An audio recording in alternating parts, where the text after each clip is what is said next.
Good afternoon and welcome to BizTech's ASEAN Midday Market Watch. Our guest today is Jeffrey Halley. He's a Senior Market Analyst, Asia Pacific at OANDA. Jeff, good afternoon and welcome to another week on ASEAN Midday Market Watch. Happy Monday, Brian. Yeah. Now, before we start, let's take a look at and see how markets across the region are performing. Now, we're going to start with the SGX. It's at 3,144.72. It's up, let's just check that. It's up 0.32%. Bursa Malaysia is at 1,622.97. It's down 0.2%. Now, across the region, it's mixed. We've got the Nikkei, which is down 1.63% at 29,305.01. Shanghai Composite is down. Shanghai Composite is actually now up 0.9%. It's at 3,435.41. The Hang Seng is down 0.18% at 28,939.53. The ASX 200 is up 0.7% at 6,755.4. Rounding off in the green is the Kospi, which is at 3,044.73, up 0.17%. What's your view on markets across the region this morning, Jeff? Well, they seem to be taking their cue from the Nasdaq futures. Well, there's a couple of things. No news is good news, and reasonably quiet this weekend on that front.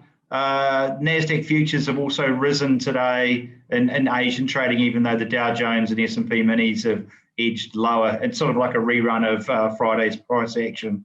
So on that basis, Asian markets have tracked quietly higher, with the exception of Japan, where the Bank of Japan said that they would no longer buy Nikkei 225 related ETFs. They would concentrate on topics linked ETFs instead, and that's shaken quite a few investors there. Also, they're allowing JGB yields to fluctuate in a wider range, which translates to higher JGB yields. So that seems to be weighing on sentiment in Japan. In fact, if you look at the Nikkei 225 chart, it's actually broken quite substantially lower now. It's definitely in correction territory, as are a number of markets across Asia at the moment now.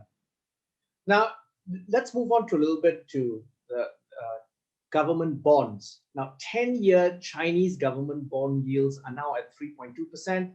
US 10-year treasuries are at 1.7%. So just in the last 2 years, foreign holdings of government bonds in China have doubled to over 2 trillion yuan.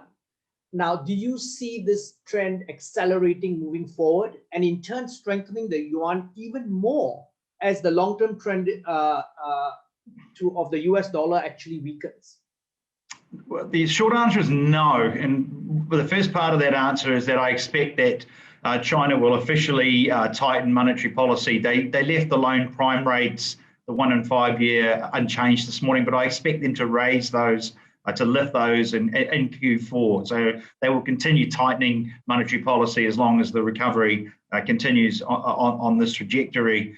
Secondly, China is what we would describe as an emerging market. Now, whether you think it's emerging or not is another thing altogether, but that's where it's lumped into. So there's a premium attached to those rates. Now, the flows that have gone into Chinese bonds, into the government bonds, that's been happening while US interest rates in particular were much, much, much lower earlier in this year and for most of March, most of 2020. That yield gap is now closing up quite substantially.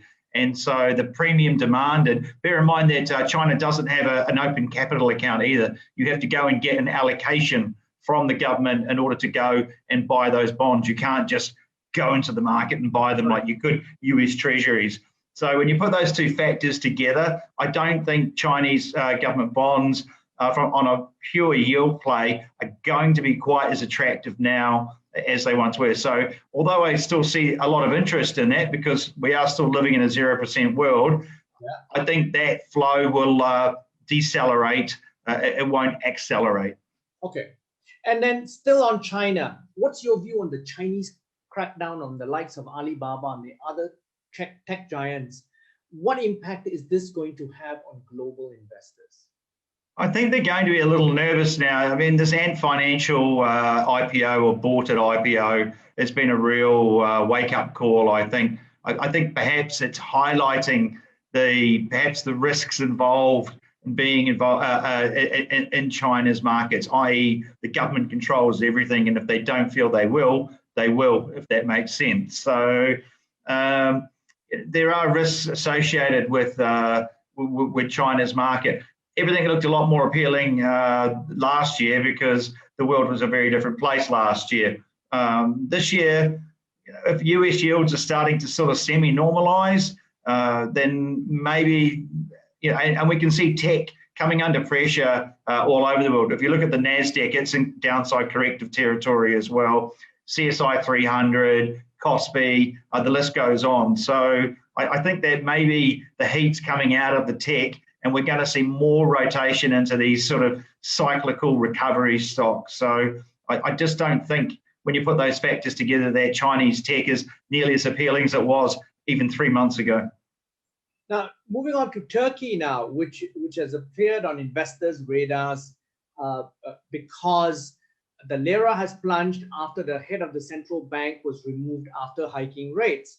Now, give us your analysis of the situation, and could you kindly outline what impact that would have on global markets, particularly for investors like us in Asia that seems so far away and so micro rather?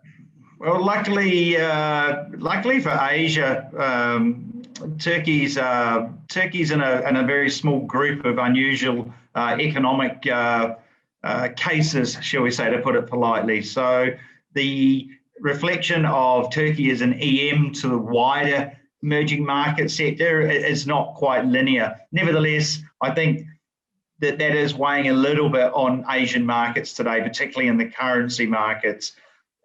Turkey itself, the president, Mr. Erdogan, believes that if you raise interest rates, that raises inflation. That flies in the face of all economic norm, by the way, but that's what he thinks. Yeah, so he's already sacked one governor because of the same thing before this guy went over the weekend.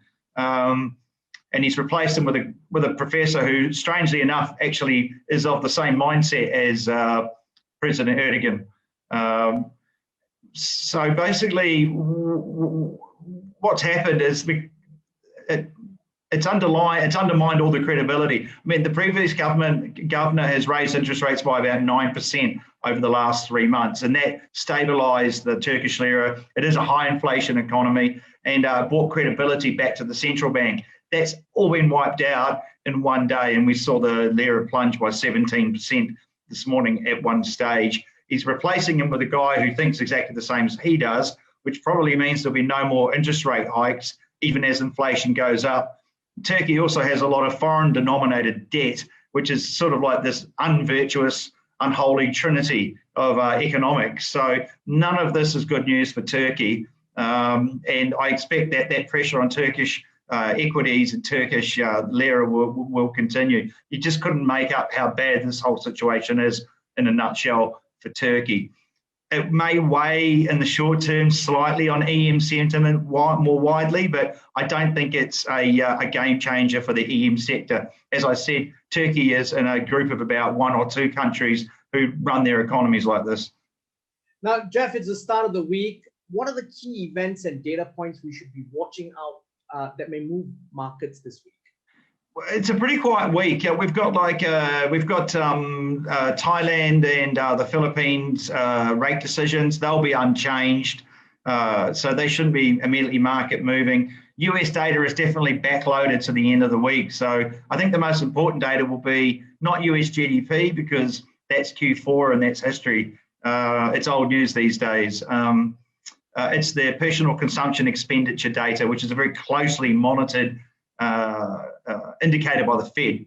So if that was to come in much higher than expected on Friday, that would almost certainly lead to another spike in bond yields, because the markets will start assuming then that the Fed's got it wrong and they're going to have to tighten sooner. But otherwise, I think we're going to be driven this across the rest of the week by the ebbs and flows of US Treasury bonds, what the yields are doing, what that does to the US dollar. So, and then of course we've got headline risk as well. We should also watch Europe, because Europe are threatening to ban exports of AstraZeneca vaccines to the United Kingdom.